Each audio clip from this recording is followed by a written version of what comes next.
have a great statistic for women over 50. It turns out that divorced women, 50% of the divorced women or women who are single over 50 get married. So it's not like nobody's getting married after 50. Say that again, 50%? Half the women who are single over 50 get married. Wow. So there's good odds here. And you've got, our support, Michelle's support, and all this good group support to motivate you, help you understand men. You're in the winning team. But one of the other things to do is if you have injuries, wounds from the past, okay, where you haven't been able to depend on a man. And that's also part of why women are afraid of depending on a man, because they have in the past and they don't know how to trust that a man will be there for you. Often on the surface is I don't trust men, but really I don't trust myself because in that last relationship, I thought it was going to work out. I gave myself and I thought it would, but now I can't trust myself. And that trust can be regained as you understand your mistakes of how you also contributed to the problems in the relationship. That's so important to understand the relationship dynamics so that you can not necessarily be happy that relationship went the way it was, but it did teach you a lesson of what not to do in your next relationship. But if you don't have that insight of how did I unknowingly sabotage, I don't think anybody tries to sabotage a relationship. And they just don't understand how they do it. And certainly there is the case of getting involved with the wrong guy. And we've done talks on that, I think. Mm-hmm. But how to listen to your body and know the right kind of guy, the wrong kind of guy. I'll just say very short. Usually, and this won't be all women listening, but women who are strong on their male side some are strong because they had fathers who were very strong on their male side, but others is they had absent fathers who are not emotionally available. And therefore they have this feeling inside that I have to earn love because daddy didn't love me. So I have to earn daddy's love to get it. And so they're looking for a man subconsciously that is unavailable, that they're going to get that guy to love them. So this is where this back to the earning the love thing too, right? It comes back to the earning the love thing. So one is just, let's say you're just psychologically healthy in every way. You still don't understand why you don't have to earn love, because men do need to earn love. I mean, you're not just going to love some guy who doesn't do anything for you. So when he does things for you, you feel love. So you assume if I do things for him, he'll feel love, and he will, right. But he'll like it. But it's not bonding love. Men bond with you. They become better. They become more motivated. They stay more engaged when they feel I'm providing something of value and I'm being appreciated for it. And that's the key. So if you're doing all the giving, and it's ironic that everybody thinks the female side of us is the giving part, because mothers are all about giving, but mothers are the CEO of the house. It's a completely masculine side of them to have children. It's just that having a child gives you unconditional love. And therefore that receiving that unconditional love is the feminine part of it. It fills you up. You just feel so much love from this child that now you can go to your male side and take care of them, be responsible for them, or so forth. And that's one of the challenges for, single women when they're raising children. If they don't have a man in their life giving to them, then they can be too needy with their children. They can be too demanding with their children. And they can't give unconditionally as the child gives unconditionally to her. So what it comes back to is married couples, and I'll just say marriage, but it could be people, but the statistics look at married couples and they say they're healthier and they live longer and they're happier.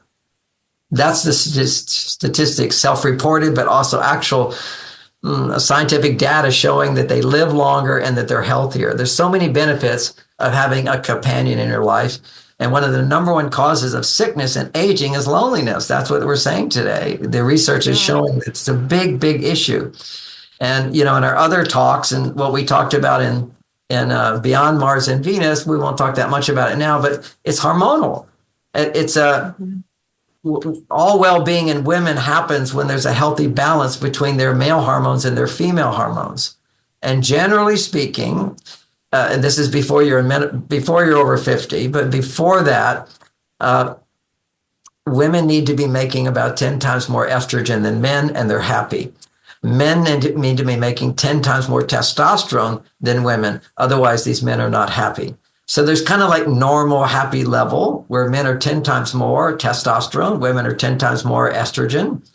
And when women feel supported, where you're depending on someone for something that makes you feel loved and supported, appreciated, valued, and so forth, when you're depending on someone for that kind of support, if you're a man, your testosterone goes up. If you're a woman, your estrogen goes up. And the key, I try to come back to the importance of monogamous relationship where there's commitment. Instinctively, so many women more than men talk about the importance of commitment. It's a natural wisdom that women have. And I've tried to define, besides the practicality, a commitment means that you don't have to keep starting over. You can build something together. That's all very logical. Whatever. But on an emotional level, a man who's committed to you is making you more important than anybody else. You get to feel special. There's something about feeling special. It's like when a man brings you flowers, you feel, oh, it's special. You know, he does something out of the ordinary, special. He thinks of something you like and provides that. You feel special. Now, the challenge is, and that's kind of the early stages of courting, he'll do lots of little things and you will feel special and become more attracted to him. But he's not going to keep doing all those little things. Okay, because in his mind, and this has helped women when they reflect back to relationships that didn't work out, he's doing these little things and you end up feeling special. You feel more attracted. He feels more attracted to you. Then once the relationship becomes more committed, he thinks now I don't have to do those little things. And now I'm going to do the big stuff. I'm going to go have a job, or I'm going to work hard, and big stuff. Whereas you can do big stuff occasionally, like on anniversaries and birthdays, I do something really big.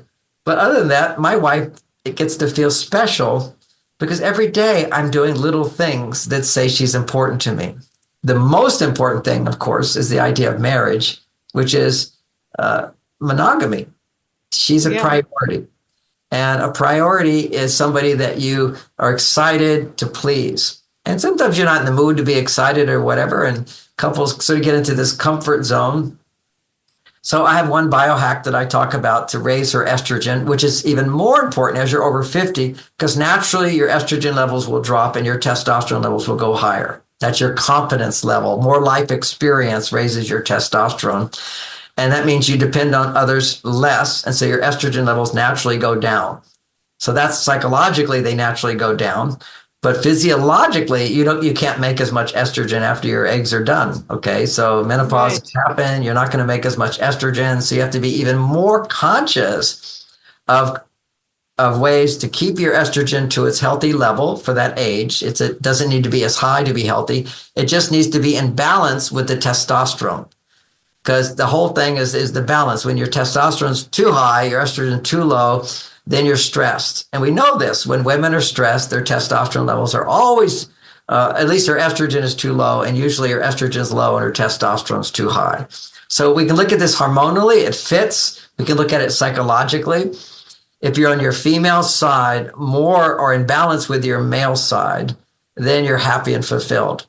And by having a man in your life, somebody who's happy to do things for you because you appreciate it. He's happy to do things for you. Means you don't have to do all those things for yourself. When you have to do things for yourself, you're on your male side.